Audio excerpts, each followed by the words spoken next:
আসসালামু আলাইকুম। এই দেখেন এটা আমার একটা টমেটো গাছ। কতগুলো টমেটো হয়েছে। একটা ডালেই মানে এখানে ৭টা ৮টা। আসলে এই গাছটা কিন্তু আমি লাগাইনি। এটা আমি যে গাছের গোড়ায় তরকারির খোসা যাবতীয় রান্নার পরে যেগুলো আমি ফেলে দিই, একটা হাঁড়িতে বা কোনো গাছের গোড়ায় নিচে ফেলে দিই, সেখান থেকে আমার ম্যাক্সিমাম গাছগুলো সেভাবেই হয়। আমি যা কিছু রান্না করি, যা কিছু খাই তার খোসা বা পচে যাওয়া তো সবজি আমি যেকোনো গাছের গোড়ায় বা হাঁড়ি বা টবে আমি রেখে দিই। সেখান থেকে ২-৪টা গাছ হয়, আমি সেগুলো নিয়ে উঠেই আবার লাগাই দিই। আল্লাহর রহমতে দেখেন এই একটা টমেটো গাছ অনেকগুলোই হয়েছে, কিন্তু এই একটা গাছে কতগুলো টমেটো ভরে গেছে।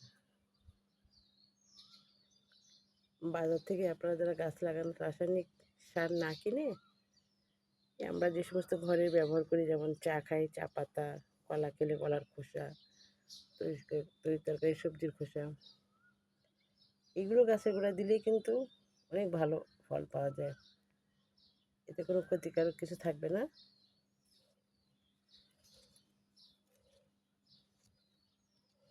অনেক অনেক হয়েছে একটা গাছে, আরও গাছ আছে আমার।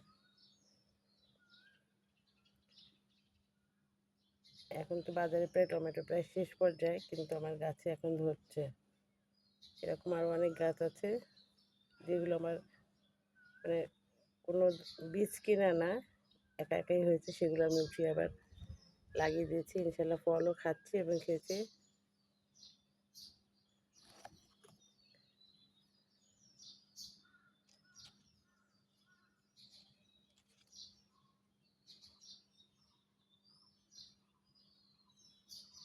ওকে, সবাই দোয়া করবেন। আল্লাহ হাফেজ।